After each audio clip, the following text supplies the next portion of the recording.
Бруно. Върна ли се? Току-що, другаре Пепе. Почнах да се тревожа за теб. До сега винаги съм се измъквал. Тъкмо за това. Офанзивата е сигурна. Копия от заповедта на началния щаба на армията. Поверителна заповед на Франко за снабдяването на частите. И 2 оперативни плана. Мисля, че веднага трябва да се докладва в командването. Да. Истината, дори когато е неприятна, си е истина. Добре, ще прегледам всичко и ще те извикам. Имам още едно предложение, другаре Пепе. Да? Става дума за Вайс.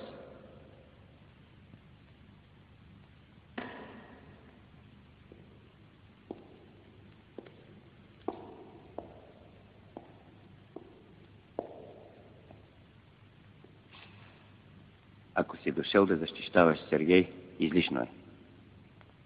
Той ще си понесе наказанието. Ще го изправя пред съда. Ние всички му имаме доверие. Доверие. Стига сте ме преследвали с тази дума. Сега за нас доверието е най-голямата измама. Но ако заловим отново Вайс, той ще ни открие всичко. Сигурно. Вайс сега стои някъде и ни чака да го арестуваме. Аз познавам тук някои места. И можем да попаднем на следите му, стига да побързам. Това е Вайс. Въпреки това, не е нито Бог, нито дявол. Той непременно ще потърси някъде помощ. Ако ми разрешите.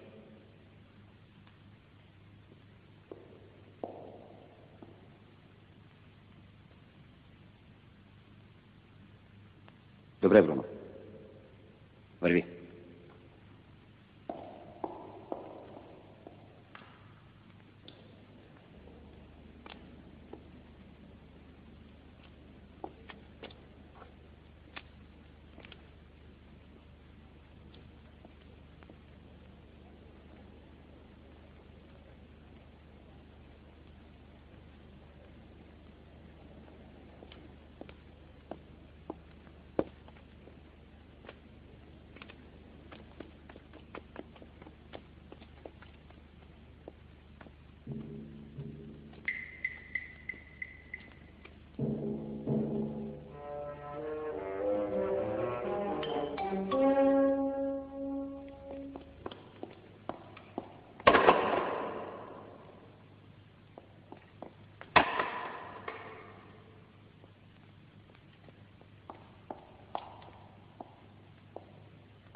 Защо идваш?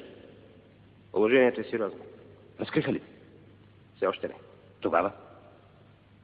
Почти съм сигурен, че другаря Сергей е моят съученик Никола Деянов. Отдавна имам подозрение. Днес се взря с часовника ми и сякаш си спомни нещо. Какво предлагаш? Да се ликвидира. Сега е момент. Сам Пепе го подозира и трябва да използваме.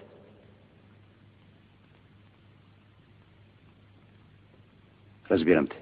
Слушай, Колю, друг е живота тук.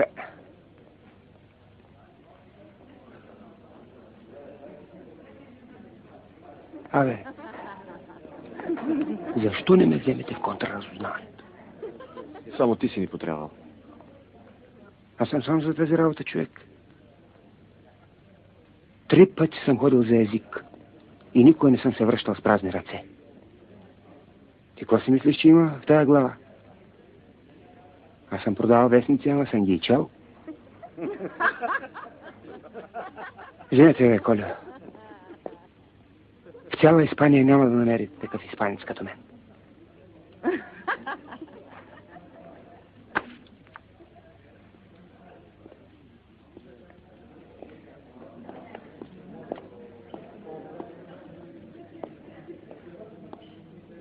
Може ли? Мерси. Господин Иски. Иски. Малко.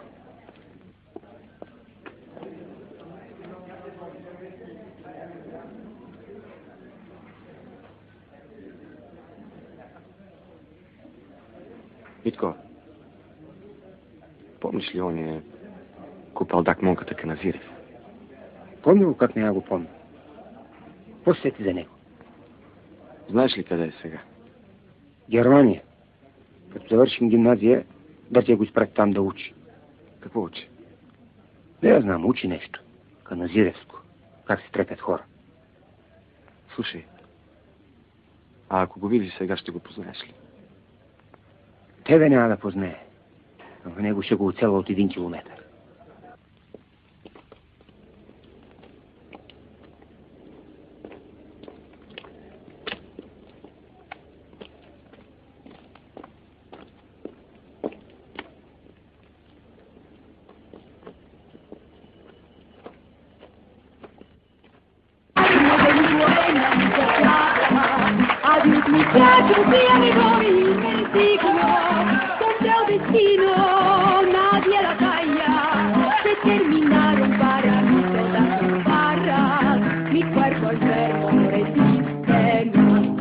Acuden a mi mente recuerdos de tus tiempos, de los bellos momentos que antaño disfruté, cerquita de mi madre santa, viejita, y de mi noviecita que tango idolatré. ¿Se acuerdan que era hermosa, más bella que una diosa? Y que frío de amores me di mi corazón, mas el Señor celoso se supo en tanto, hundiéndome en el llanto del baile.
Да има късмет момката да го срещна някъде тук. Така да си поприказва е малко. Да го видя как ще се изприщи. Ама много им е лесно там в България да бият вързани хора. Тук, миличек, тук да видим кой кого.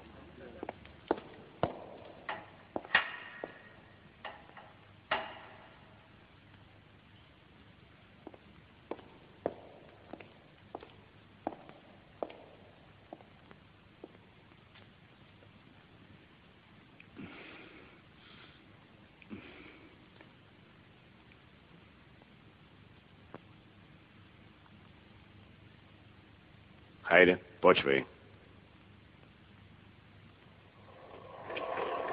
Не, не, не.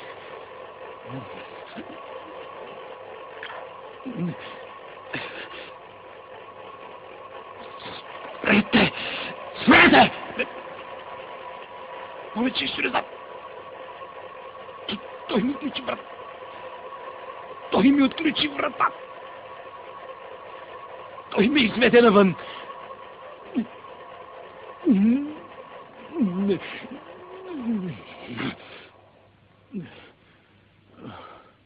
От кога се познаваш с Сергей?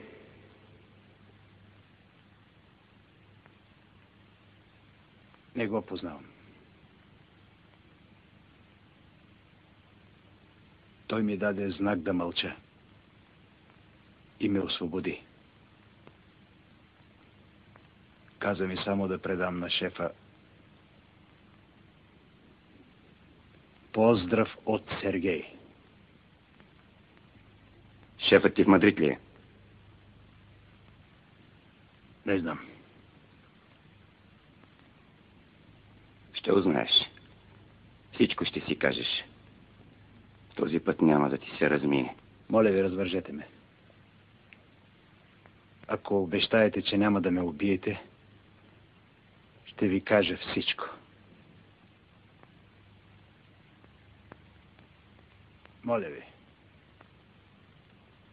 Развържете го и доведете Сергей.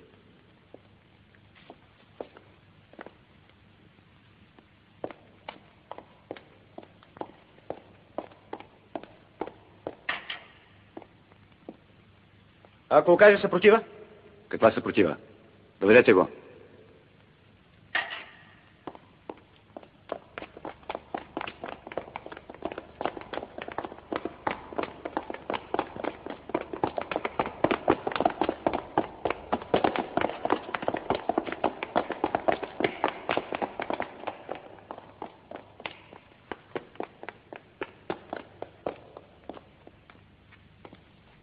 Това е провокация, Пепе. Аз не вярвам. Ще повярваш. Началник на следствения отдел съм аз. И настоявам да не се бъркат в работата. И аз ли? И ти. Искам лично да разпитам този Вали. Добре. Рамелец. Арестанта.